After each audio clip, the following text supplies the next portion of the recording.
सरकार ने कांवड़ यात्रा को रद्द कर दिया है। यात्रा को रद्द करने को लेकर सीएम पुष्कर सिंह धामी का कहना है कि सरकार आम आदमी की सुरक्षा से खिलवाड़ नहीं करना चाहती है, इसीलिए प्रदेश सरकार ने ये फैसला लिया है।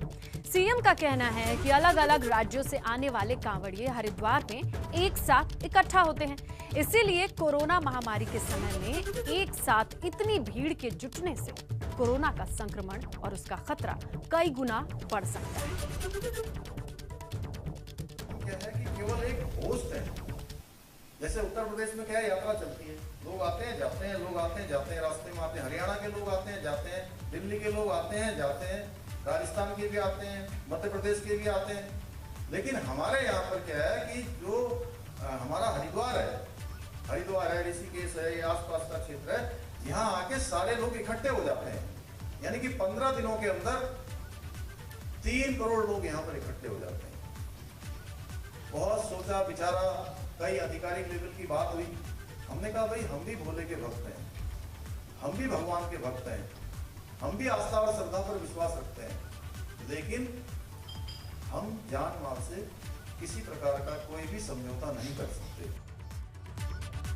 तो इस मामले पर राजनीतिक दलों की प्रतिक्रिया भी सामने आ रही है। चलिए दिखाते हैं कि राजनीतिक दलों का कांवड़ यात्रा को लेकर क्या-क्या कहना है। देश और दुनिया में कुंभ को बदनाम कर दिया, गंगा जी को बदनाम कर दिया। अब कांवड़ यात्रा जो किसी प्रकार से व्यवस्थित नहीं होती, कांवड़ यात्रा में किसी का नियंत्रण नहीं होता। अब कांवड़ यात्रा आएगी और जिस प्रकार से तीसरी लहर की चेतावनी तमाम वैज्ञानिक, तमाम विशेषज्ञ दे रहे हैं, मैं समझता हूँ कि कांवड़ यात्रा के बारे में राज्य सरकार ने जो फैसला किया है उस पर दृढ़ रहना चाहिए। ज़्यादा लोग ना आए, कुछ ऐसा कुछ सरकार सोचे तो व्यवस्था बनानी चाहिए, व्यवस्था तो बनानी चाहिए, लेकिन लोगों की भीड़ नहीं होनी चाहिए ज़्यादा, और कोविड नियमों का बिल्कुल पालन होना चाहिए। अगर मन यात्रा, मैं वही तो कह रहा हूँ कि यात्रा खुले लेकिन वो सीमित मात्रा में हो। मार्केट पूरी तरह से खुले हुए हैं, तमाम रेस्टोरेंट, होटल्स, शादियों में और पार्कों में तक परमिशन सब खुल गई हैं। तो मुझे लगता है कि जो लोग भी आस्था रखते हैं, और ऐसा भी होता है कि बहुत सारे युवा जो एक बार कांवड़ यात्रा करते हैं तो ये माना जाता है कि दूसरे साल या तीसरे साल लगातार उनको 2-3 साल तक उस यात्रा को दोहराना पड़ता है, तो कहीं ना कहीं ये उनकी आस्था पर ठेस है। आगे बढ़ते हैं। देहरादून से रोडवेज कर्मियों के लिए अच्छी खबर आ रही है। वेतन के लिए 34 करोड़ रुपए की धनराशि को मंजूरी मिल चुकी है। आपको बताएं, परिवहन निगम के कर्मियों के वेतन के लिए यह धनराशि मंजूर की जा चुकी है। इस वक्त की बड़ी खबर देहरादून से। तमाम रोडवेज कर्मचारियों के लिए यह अच्छी खबर है, जहां अब उनके वेतन के लिए 34 करोड़ रुपए की धनराशि मंजूर की जा चुकी है। 2022 का विधानसभा चुनाव करीब आते ही राजनीतिक दलों की आम लोगों की चिंता सताने वाला क्रम भी सामने आने लगता है। आम आदमी पार्टी ने पहाड़ की जनता से 300 यूनिट फ्री बिजली देने का वादा कर लिया है। इसी कड़ी में आम आदमी पार्टी उत्तराखंड में बड़ा अभियान शुरू कर दिया है, जिसमें प्रदेश प्रभारी दिनेश मोहनिया, कर्नल अजय कोठियाल ने 350 गाड़ियों को हरी झंडी दिखाकर रवाना किया। आम आदमी पार्टी के 10,000 कार्यकर्ता उत्तराखंड के 20 लाख परिवारों को गारंटी कार्ड बांटेंगे, जिसमें यह लिखा होगा कि अगर 2022 में उत्तराखंड में आम आदमी पार्टी की सरकार बनती है तो हर परिवार को 300 यूनिट फ्री बिजली दी जाएगी। ये लगभग 350 गाड़ियां हैं ये, और करीबन 10,000 कार्यकर्ता इस पूरे प्रोग्राम में लगेंगे। रजिस्ट्रेशन डेस्क भी लगा रहे हैं हम, ऑनलाइन भी रजिस्ट्रेशन हो रहा है, घर घर भी जाएंगे। तो ये बहुत व्यापक कार्यक्रम है, जिससे कि जो फ्री बिजली गारंटी कार्ड है वो प्रदेश के प्रत्येक व्यक्ति तक पहुँचे, और जो 300 यूनिट फ्री बिजली का लाभ है वो हर एक व्यक्ति तक पहुँचना चाहिए, इसका लक्ष्य है। और वहीं आम आदमी पार्टी के गारंटी कार्ड को लेकर भाजपा और कांग्रेस में सवाल उठने शुरू हो गए हैं। भाजपा और कांग्रेस का आरोप है कि आम आदमी पार्टी दिल्ली की तरह उत्तराखंड में भी प्रदेश की जनता को झूठे वादे से प्रलोभित कर रही है। पहले अपने गिरेबान को वो झांके और फिर उत्तराखंड की रीति और नीति को समझे, यहाँ की भौगोलिक परिस्थिति को जाने, यहाँ के आय के संसाधनों को जाने, तब जाकर के आगे बात करें। ये झूठा वादा जनता को देने का काम कर रहे हैं। उत्तराखंड में आम आदमी पार्टी कहीं टिकने वाली नहीं है। कि आम आदमी पार्टी जो लॉलीपॉप उत्तराखंड की जनता को या जो सपने उत्तराखंड की जनता को दिखा रहे हैं वो हकीकत में कहीं भी वो ज़मीन पे नहीं उतरेंगे। दिल्ली की राजनीति और बात है और पहाड़ की राजनीति और है। यहाँ पे पहाड़ की जनता समझती है कि किसके साथ रहना और किसके साथ नहीं रहना। चलिए बड़ी खबर आपको बताएं, उत्तराखंड की कोरोना अपडेट क्या है।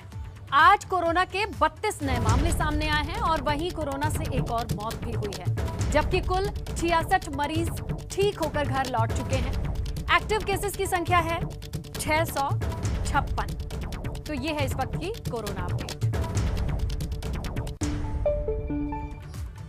आगे बढ़ते हैं। देहरादून में कल देवस्थानम बोर्ड को लेकर मीटिंग में ना तो चार धाम के पुरोहितों को बुलाया गया था और ना ही पुरोहितों की मांगों को लेकर कोई खास बातचीत हुई। और यही वजह है कि चार धाम के तीर्थ पुरोहित नाराज हैं। इसे लेकर तीर्थ पुरोहितों में जबरदस्त आक्रोश है। देवस्थानम बोर्ड सदस्य सरकार होश में आओ।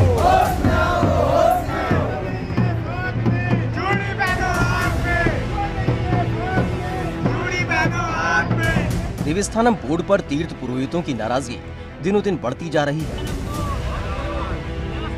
चार धाम के तीर्थ पुरोहित पिछले 36 दिनों से धरने पर हैं, मगर अब इनका धरना आंदोलन का रूप ले चुका है। तीर्थ पुरोहितों की नाराजगी इसलिए और बढ़ गई क्योंकि शुक्रवार को देहरादून में हुई मीटिंग में पुरोहितों को बुलाया तक नहीं गया। अगर इनकी स्थिति देवस्थानम बोर्ड पर साफ है, किसी गुप्त एजेंडे के तहत अगर कार्य नहीं कर रहे हैं तो इनको तीर्थ पुरोहितों के साथ खुले मंच पर वार्ता करने से क्यों परहेज है। अगर माननीय मुख्यमंत्री जी वास्तव में तीर्थों में व्यवस्था बनाना चाहते हैं, तीर्थ पुरोहितों का सम्मान करना चाहते हैं, तो एक देहरादून में वो बैठक बुला सकते हैं चारों धामों के तीर्थ पुरोहितों को। पुरोहितों का कहना है कि जब सरकार इनके हक हकूकों की बात करती है तो फिर इतनी अहम बैठक में उन्हें बुलाना जरूरी क्यों नहीं समझा गया। हालांकि मुख्यमंत्री कह रहे हैं कि पुरोहितों के हकों का सरकार पूरा ध्यान रखेगी। सरकार का उद्देश्य ये नहीं है कि हम उस पर कोई कब्जा करें, उस पर अधिकार जमाएं। सरकार का काम केवल इतना है कि हम उसमें व्यवस्था बनाने का काम करेंगे, उसमें सुविधाएं देने का काम करेंगे। बिजली, पानी और अन्य प्रकार की जो भी सुविधाएं आवास से संबंधित हो सकती है उनको सरकार देने का काम करेगी। नाराजगी इस कदर बढ़ गई है कि अब तीर्थ पुरोहित बोर्ड में नामित किए गए सदस्यों का बहिष्कार करने का फैसला कर चुके हैं। पुरोहितों ने इनका पुतला जलाकर नाराजगी जताई। इन्होंने पूरी नियमावली पढ़ रखी है, आज इनका हम विरोध कर रहे हैं। चार धाम में जितने भी हमारे कुलद्रोही विभीषण और जितने भी ये जयचंद लोग जो कि हमारी भावनाओं के साथ खिलवाड़ कर रहे हैं, हमारे अधिकारों को अकेले में जो है ये हथियाना चाह रहे हैं। चार धाम के तीर्थ पुरोहित देवस्थानम बोर्ड को रद्द करने की मांग कर रहे हैं, जिसे लेकर चारों धाम में महीने भर से आंदोलन चल रहा है। सरकार की तरफ से अभी तक इस विवाद के निपटारे के लिए कोई पहल नहीं की गई, जिस वजह से पुरोहित आग बबूला है। अब बड़ा सवाल ये है कि सरकार पुरोहितों की नाराजगी को आखिरकार दूर कैसे करेगी। एबीपी गंगा के लिए देहरादून से पंकज राणा की रिपोर्ट। देहरादून से इस वक्त की बड़ी खबर आ रही है, जहां चार धाम यात्रा की लाइव स्ट्रीमिंग पर सीएम का बयान सामने आया है। उन्होंने कहा है कि लाइव स्ट्रीमिंग नहीं होगी। चार धाम यात्रा की लाइव स्ट्रीमिंग पर बड़ा बयान सीएम पुष्कर सिंह धामी का, जहां पर उन्होंने कहा कि चार धाम यात्रा की लाइव स्ट्रीमिंग नहीं होगी। बड़ा बयान। उस पर माननीय न्यायालय में हम लोग एफिडेविट देने वाले हैं कि सभी का मत आया है कि लाइव प्रसारण कहीं भी नहीं होता है, क्योंकि वेदों में भी नहीं लिखा गया, इसलिए लाइव प्रसारण हम नहीं करेंगे।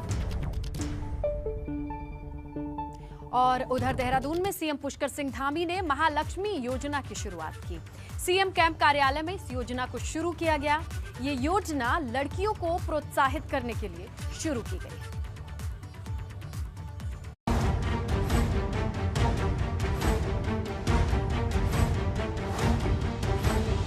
सीएम पुष्कर सिंह धामी ने कैंप कार्यालय में महालक्ष्मी योजना का शुभारंभ कर दिया।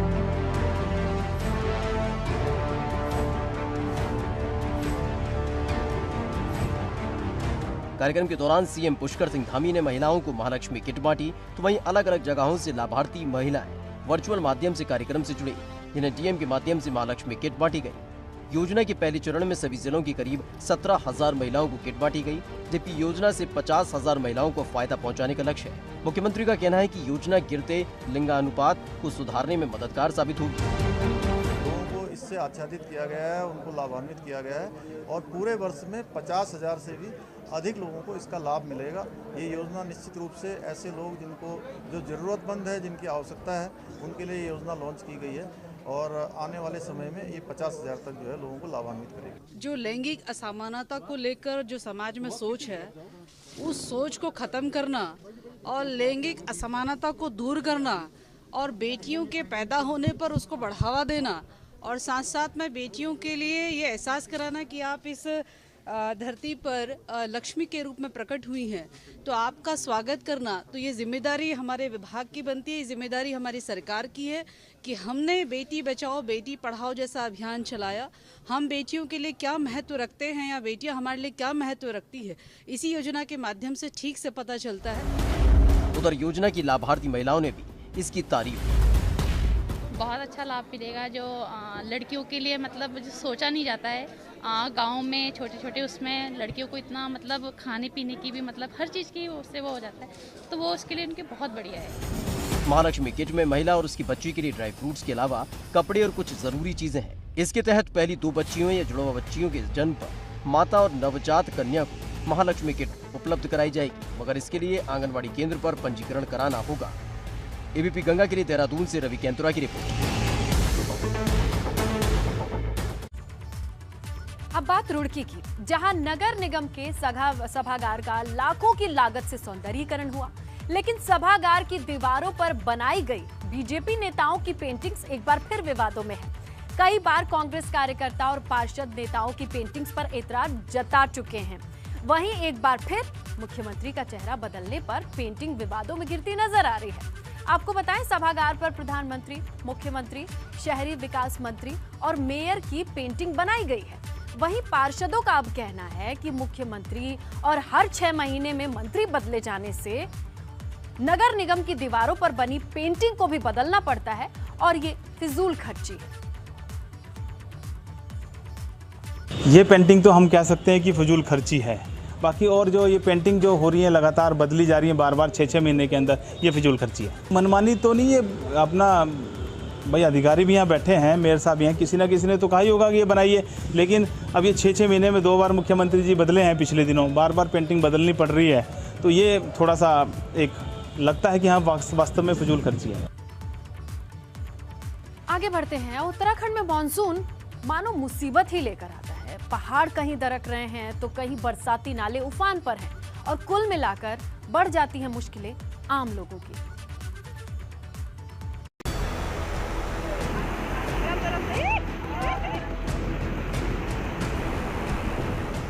उत्तराखंड के पहाड़ी इलाकों में बारिश मुसीबत बनकर बरस रही है। बागेश्वर में आसमान से बरसी मानसून की मुसीबत से ग्रामीण दहशत में है। अचानक पहाड़ों से पानी के साथ मलबा बहकर आने लगा। खुद को सैलाब के बीच घिरता देख खेतों में काम कर रहे ग्रामीणों ने किसी तरह से भागकर जान बचाई। उधर धारचूला के दारमा घाटी के ग्रामीण भी मानसून की मुसीबत झेल रहे हैं। पानी की वजह से बरसाती नाले में उफान आ गया है। ऐसे में लोग दहशत के साए में नदी को पार कर रहे हैं। तस्वीर देखकर ही हर किसी के रोंगटे खड़े हो जाए। नीचे उफानता बरसाती नाला और उसके ऊपर लकड़ी का एक लट्ठा रखकर पुल बनाया गया। इसी से ग्रामीण बरसाती नाला पार कर रहे हैं। जरा सी चूक हुई नहीं कि सीधा मौत से सामना होगा।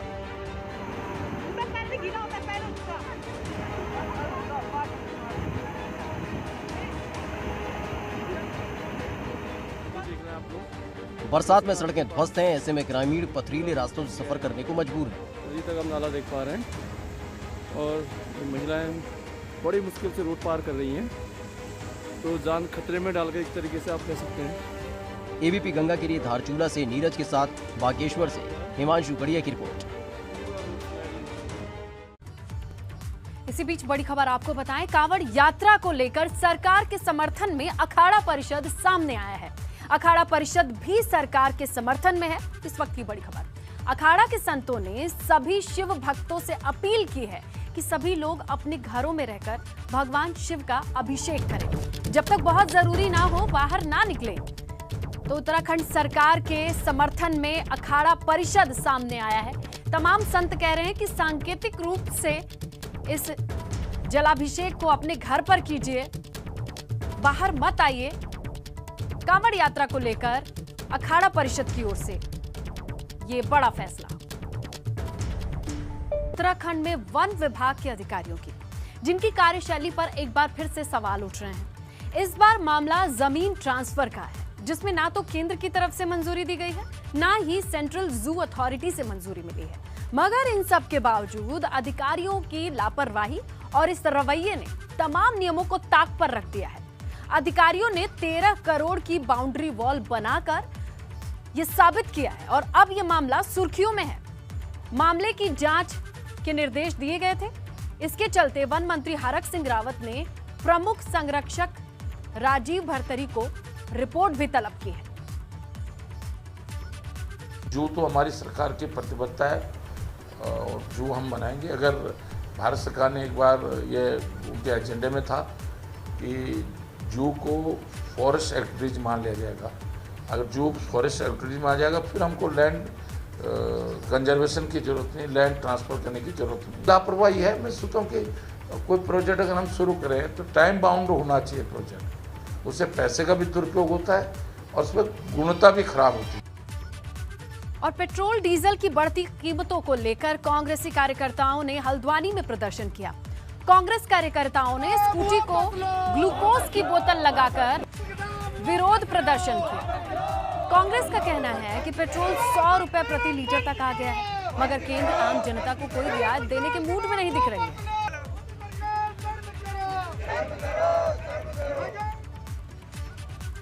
मसूरी में चतुर्थ श्रेणी के कर्मचारियों ने काली पट्टी बांधकर विरोध प्रदर्शन किया है। कहना यह है कि कर्मचारियों के वेतन विसंगति है, ग्रेड पे और पदोन्नति सहित कई ऐसे मांगे हैं जिन पर सरकार ध्यान नहीं दे रही है, जिसे लेकर कर्मचारी 19 जुलाई तक ड्यूटी पर रहते हुए काली पट्टी बांधकर प्रदर्शन करेंगे। 25 साल की सर्विस हो रही है और हमारे को 2800 ग्रेड पे भी रोका जा रखा है और सबसे बड़ी प्रमोशन किया गया है, जबकि हमारे यहाँ इतने पद खाली है। रुद्रपुर के बैडमिंटन खिलाड़ी मनोज सरकार उत्तराखंड से टोक्यो ओलंपिक में हिस्सा लेंगे। मनोज इस खेल में शामिल होने वाले राज्य के पहले खिलाड़ी बन चुके हैं। टोक्यो ओलंपिक में मनोज सरकार पैरा बैडमिंटन की SL3 एकल कैटेगरी में खेलेंगे। 1 सितंबर से 5 सितंबर तक आयोजित होने वाली पैरा बैडमिंटन प्रतियोगिता में रुद्रपुर के मनोज सरकार खेलते नजर आएंगे। एकमात्र पैरा बैडमिंटन प्लेयर हूं जो कि पैरालंपिक खेलने जाऊंगा उत्तराखंड की तरफ से, और मैं भाग्यशाली समझता हूं कि उत्तराखंड की सरकार, उत्तराखंड के लोग मुझे इतना प्यार करते हैं और मैं उनकी आशा को बिल्कुल बरकरार रखूंगा और कोशिश करूंगा कि देश के लिए मेडल लाऊं।